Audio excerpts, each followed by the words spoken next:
بسم الله الرحمن الرحيم. السلام عليكم ورحمة الله وبركاته. مساء الخيرات على حضراتكم ويا رب في صحة وسعادة. وهنتكلم النهاردة عن واحد من أشهر الأمراض الروماتيزمية وأسباب التهاب المفاصل في تخصص الروماتيزم، وهو الروماتويد المفصلي أو روماتويد أرثرايتس. روماتويد زي ما احنا بنقول التهاب مفصلي، والتهاب يعني عيان بيجي بمفصل وارم وأحمر ومعدل الحركة بتاعته قليل، وقد يشعر فيه كمان ان ايديه سخنه او مفصل الوارم او الملتهب دوت سخن ودافي. وزي ما يكون احيانا بيكون الالتهاب شديد ويقول لك يوصفه على ان هو زي الدمل او زي الخراج من النقح اللي فيه. في الامراض الروماتيزميه كل مرض له مجموعه مفاصل معينه بيأثر فيها، وبيبقى ليها حاجه اسمها بريدومينانت بيكتشر او مفصل بيحبه المرض دوت وبيروح يأثر فيه وبيوصف، وبنعتمد عليه بدرجه كبيره جدا في تشخيص المرض دوت لما بيجي العيان يوصفه لينا او لما بيأثر على حد بعينه.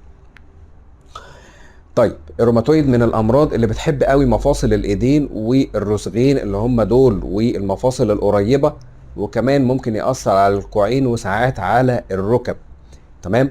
من الحاجات المشهوره كمان في الروماتويد ومن اهم الاعراض اللي تخليك تروح تطلب المشوره الطبيه هو التيبس الصباحي. واتكلمنا في فيديوهات الخشونه اللي متابعنا عن التيبس، وقلنا ان الحركه بتبقى ضعيفه وصعبه بعد الاستجنيشن او بعد قله الحركه، وده بيحصل في اول اليوم الصبح، عشان كده سموه تيبس صباحي. بعد ما بنبقى نايمين بيحصل تراكم للمواد الالتهابيه في المفصل بتاعنا، وكمان بقى ما بيقعد شويه ما يحركش المفصل بعينه وبعدين يبتدي يحركه. ممكن يكون معاه شويه فتيج او اجهاد، تعب وعدم قدره على اداء الوظائف زي ما هو متعود نظرا للتفاعل المناعي اللي بيحصل في جسمه. لكن اهم حاجه بتهمنا هو التيبس الصباحي اللي بيقعد فترة مش قليلة، تقريبا من 30 دقيقة أو أكثر، وممكن أكتر من 15 دقيقة، عشان نفرقه عن الخشونة والأمراض التانية اللي بتعمل تيبس صباحي بس مش لدرجة طويلة زي روماتويد ما بيعملوا.